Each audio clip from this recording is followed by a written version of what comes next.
I taught 7th grade English for 11 years.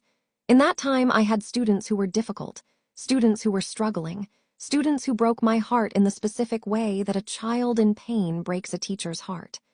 I knew the difference between a kid who was acting out and a kid who needed help. What I didn't have a category for was Owen. He joined my class in October, mid-semester, which is always hard for a kid.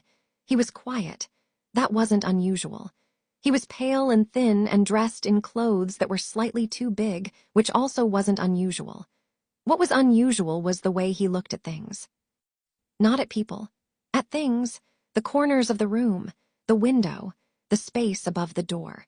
He would be still for long stretches in a way that 7th graders almost never are, and when he moved it was slow and deliberate, like he was being careful not to disturb something I couldn't see. He was polite when spoken to. He did his work. His writing was strange, very good, technically, but the subject matter was always slightly off. An assignment about a favorite memory produced a story about watching his grandmother sleep. A prompt about what he wanted to be when he grew up produced a paragraph about wanting to know what things looked like from the other side of them. I wrote good imagery in the margin because I didn't know what else to write. I called his mother in November. She was pleasant on the phone but vague, said Owen had always been like this, said he was fine, said he'd had a difficult couple of years, but the doctors said he was making progress. I asked what kind of progress. She paused and said, social adjustment. I didn't push. I should have pushed. The thing that I still think about happened on a Friday in December. I was at my desk after school, alone in the classroom, grading papers.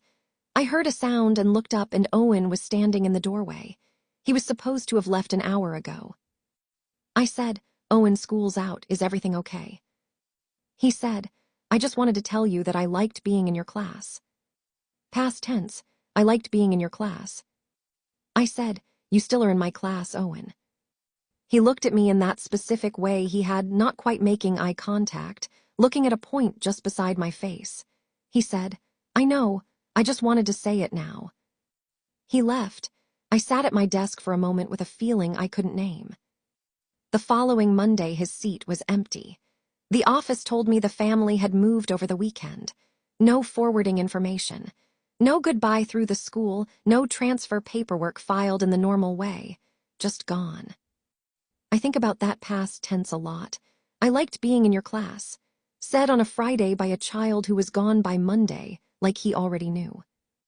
I hope Owen is okay. I hope wherever he is, someone is paying attention to the things he looks at. The corners of rooms,